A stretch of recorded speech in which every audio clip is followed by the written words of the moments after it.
Assalamualaikum warahmatullahi wabarakatuh. Perkenalkan, nama saya Maudi Wahyuni Ismaun dari Program Studi Ekonomi Syariah, Fakultas Ekonomi dan Bisnis Islam, Institut Agama Islam Negeri Samarinda.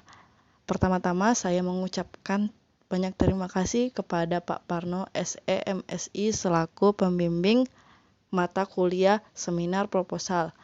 Kali ini saya akan mempresentasikan perilaku konsumsi Islam pada mahasiswa FEBI IAIN Samarinda. Pertama-tama saya akan menjelaskan latar belakang masalah dari proposal saya. Keinginan untuk memenuhi kebutuhan hidup merupakan naluri manusia. Sejak kecil, bahkan ketika baru lahir, manusia sudah menyatakan keinginan untuk memenuhi kebutuhannya dengan berbagai macam cara. Misalnya dengan menangis untuk menunjukkan bahwa seorang bayi lapar dan ingin minum susu dari ibunya. Semakin besar dan akhirnya dewasa, keinginan dan kebutuhan seorang manusia akan terus meningkat dan mencapai puncaknya pada usia tertentu untuk seterusnya menurun hingga seorang meninggal dunia. Konsumsi merupakan suatu bentuk perilaku ekonomi dalam kehidupan manusia. Seorang yang melakukan kegiatan konsumsi disebut dengan konsumen. Ada dua jenis perilaku konsumen, yaitu perilaku konsumen rasional dan perilaku konsumen irasional. Perilaku konsumen rasional maksudnya adalah perilaku konsumsi yang dilakukan berdasarkan akal sehat. Misalnya mengonsumsi produk yang benar-benar dibutuhkan atau berperilaku konsumsi sesuai dengan prinsip Islam.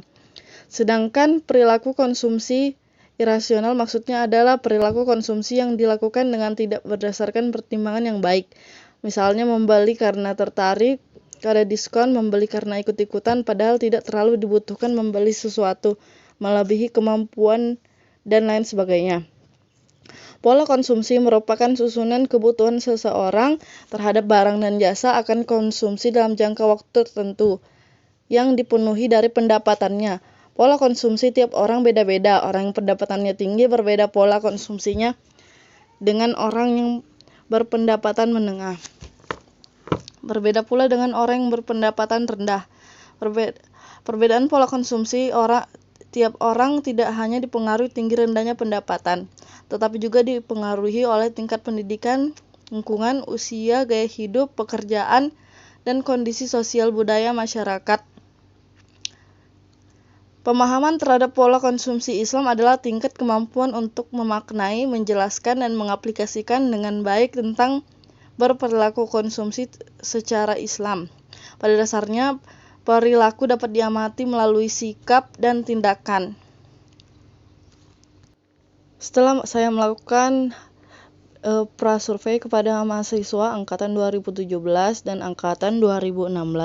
Setelah saya melakukan prasurvei terhadap 5 mahasiswa yang diwawancarai, angkatan 2017, 3 dari 5 mahasiswanya mengambil keputusan suatu barang rata-rata menjawab bahwa mereka memperhatikan manfaat dari barang yang dibelinya mereka.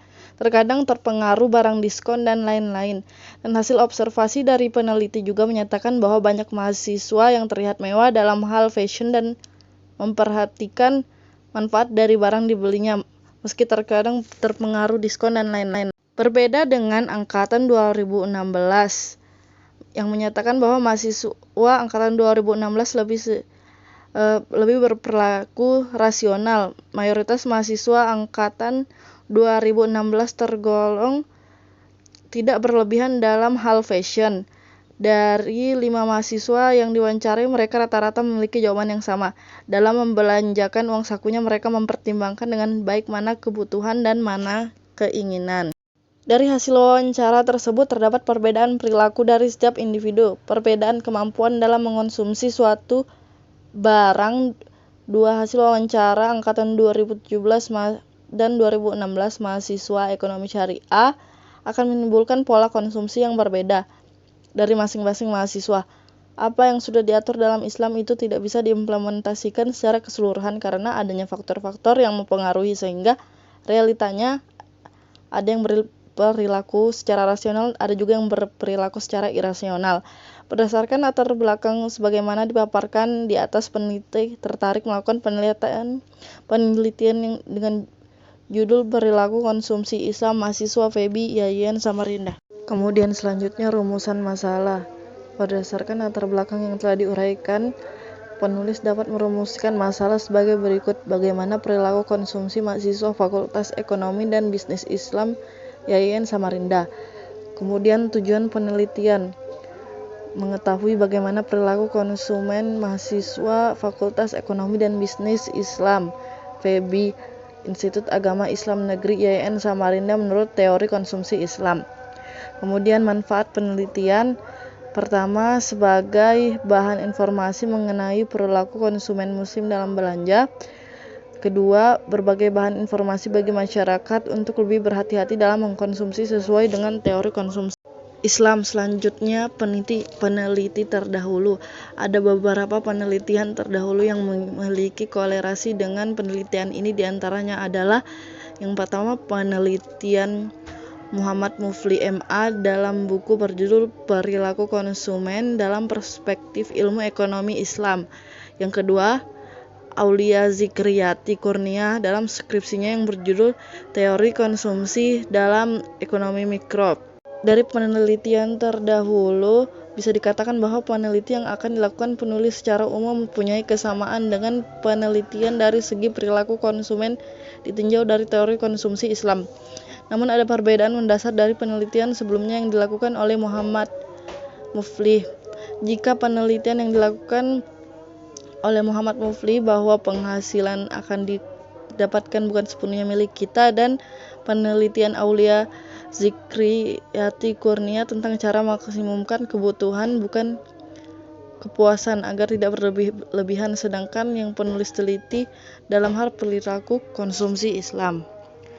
Kemudian hipotesis penelitian, dalam yang pertama hipotesis kerja atau disingkat HA. Ada pengaruh pemahaman pola konsumsi Islam terhadap perilaku konsumsi mahasiswa YN Samarinda. Yang kedua, H0-nya, tidak ada pengaruh pemahaman pola konsumsi Islami terhadap perilaku konsumsi mahasiswa YN Samarinda. Kemudian selanjutnya kajian pustaka. Yang pertama, pemahaman pola konsumsi Islami. Pemahaman merupakan hasil belajar. Maksudnya seseorang yang dapat menjelaskan dengan susunan kalimat sendiri atas apa yang dibaca atau didengarnya, memberi contoh lain dari hal yang telah dicontohkan, dan menggunakan petunjuk penerapan pada kasus lain. Pola konsumsi Islam merupakan kemampuan untuk menerangkan dan mengaplikasikan tentang susunan kebutuhan seseorang terhadap barang dan jasa yang akan dikonsumsi dalam jangka waktu tertentu yang dipenuhi dari pendapatannya. Selanjutnya, jenis-jenis pemahaman. Yang pertama, Polatsek. Perbedaan dua jenis pemahaman. Yang pertama, pemahaman komputasional, yaitu dapat menerapkan sesuatu pada perhitungan rutin sederhana atau mengerjakan sesuatu secara algoritmik saja. Yang kedua, pemahaman fungsional, yaitu dapat mengaitkan sesuatu dengan hal yang lain secara benar dan menyadari proses yang dilakukannya. Yang kedua, Copeland membedakan dua jenis pemahaman. Yang pertama, knowing how to, yaitu dapat mengerjakan sesuatu secara rutin atau algoritmik. Yang kedua, knowing, yaitu dapat mengerjakan sesuatu dengan sadar akan proses yang dikerjakan. Selanjutnya, faktor-faktor yang mempengaruhi pemahaman. Yang pertama, faktor internalnya. Faktor ini berupa selektif atau daya pilih seseorang untuk menerima dan mengelola pengaruh-pengaruh dari luar. Yang pertama, faktor usia. Bertambahnya umur seseorang dapat berpengaruh pada pertambahan pemahaman yang diperolehnya. Semakin bertambahnya umur, maka pemikiran dan pemahaman seseorang akan lebih baik. Kedua, inteligasinya. Inteligasi adalah kemampuan yang dibawa sejak lahir, yang memungkinkan seseorang berbuat sesuatu dengan cara tertentu, atau kemampuan yang bersifat umum untuk mengadakan penyesuaian terhadap suatu situasi atau masalah yang bersifat umum. Kemudian jenis kelamin. Otak kiri pada perempuan berkembang lebih cepat daripada laki-laki pada usia 0 sampai 6 tahun. Otak kanan dan kiri perempuan tumbuh dengan kecepatan yang berimbang. Sedangkan laki-laki otak kanan lebih cepat daripada perempuan. Meski demikian, otak kanan laki-laki berkembang lebih cepat daripada otak kiri perempuan. Tak heran jika pada usia sekolah banyak perempuan mendapat ranking di kelasnya.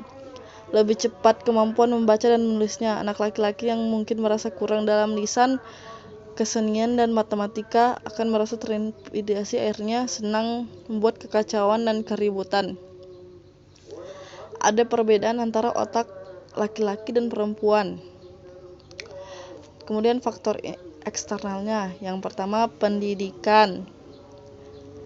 Pendidikan adalah hal terpenting dalam kehidupan seseorang. Pendidikan merupakan suatu proses pembelajaran untuk mengembangkan atau meningkatkan kemampuan tertentu. Yang kedua, sosial budaya dan ekonomi. Seseorang memperoleh suatu kebudayaan dalam hubungannya dengan orang lain. Karena hubungan ini, seseorang mengalami suatu proses belajar dan memperoleh suatu pemahaman. Yang kemudian, lingkungan.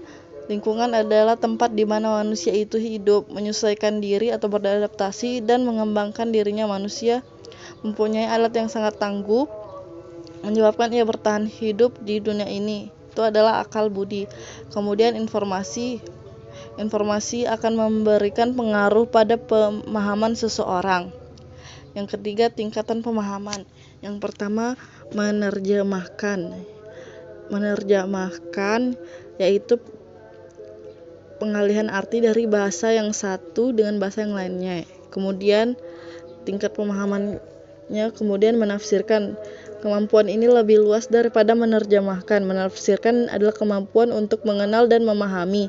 Menafsirkan dapat dilakukan dengan cara menghubungkan pengetahuan yang diperoleh berikutnya. Kemudian mengeksplorasi. Ada yang mengambil makna dari apa yang telah dia pelajari, sehingga yang dicapai hanya sebatas mengetahui. Untuk itulah terdapat tingkatan-tingkatan dalam memahami. Selanjutnya, perilaku konsumen. Konsumen adalah orang pemakai barang maupun jasa, baik kepentingan dirinya sendiri, keluarga, orang lain, maupun makhluk hidup lain yang tidak untuk diperdagangkan. Perilaku konsumen adalah aktivitas dalam mencari, menukar, menggunakan, menilai, mengukur barang atau jasa yang dianggap mampu memuaskan kebutuhan dirinya. Macam-macam perilaku konsumen. Berikut beberapa ciri-ciri perilaku konsumen yang bersifat rasional. Yang pertama, memilih barang berdasarkan kebutuhan. Kedua, barang yang dipilih konsumen memberikan kegunaan optimal. Yang ketiga, konsumen memiliki barang yang mutunya terjamin. Keempat, konsumen memilih barang yang harganya sesuai dengan kemampuan. Beberapa ciri perilaku konsumen yang bersifat irasional.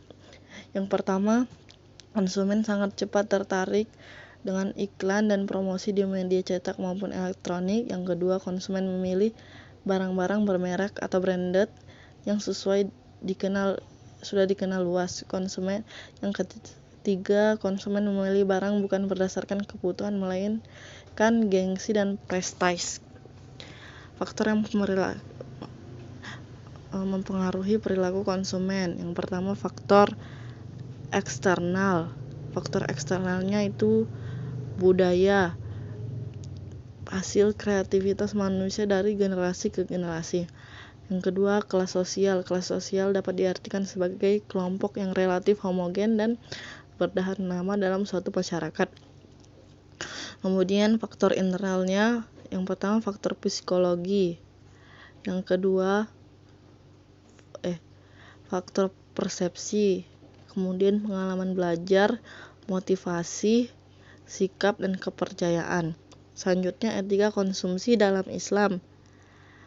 Yang pertama, jenis barang dan konsumsi.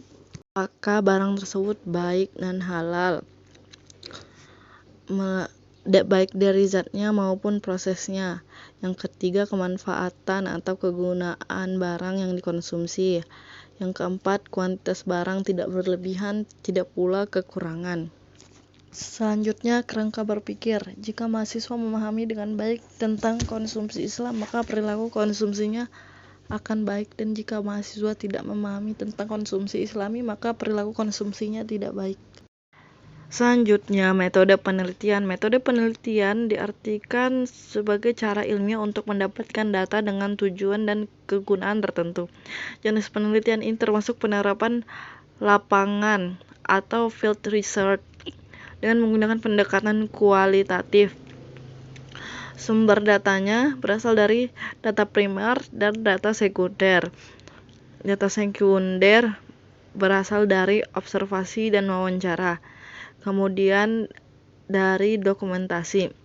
Teknik analisa datanya, data telah terkumpul kemudian dianalisis dengan menggunakan metode deskriptif analisis. Metode deskriptif digunakan untuk mendeskripsikan atau menggambarkan data-data yang terkait dengan perilaku mahasiswa Fakultas Ekonomi dan Bisnis IAIN Samarinda.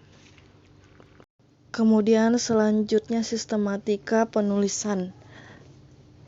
Pada bagian ini memuat garis besar yang terdiri dari 5 bab. Yang pertama, pendahuluan, yang berisi tentang latar belakang masalah, rumusan masalah, tujuan dan manfaat penelitian, tinjauan pustaka, metode penelitian, dan sistematika penulisan. Bab kedua, landasan teori. Bab ini berisi tentang pengertian perilaku konsumen, dasar perilaku konsumen, model perilaku konsumen, faktor-faktor yang mempengaruhi berlakunya konsumen. Bab 3, gambaran umum. Bab ini berisi tentang gambaran umum objek penelitian. Bab keempat, hasil penelitian dan pembahasan. Bab kelima, penutup. Kemudian daftar pustaka dan lampiran. Demikian presentasi dari saya, kurang lebihnya mohon maaf. Wassalamualaikum warahmatullahi wabarakatuh.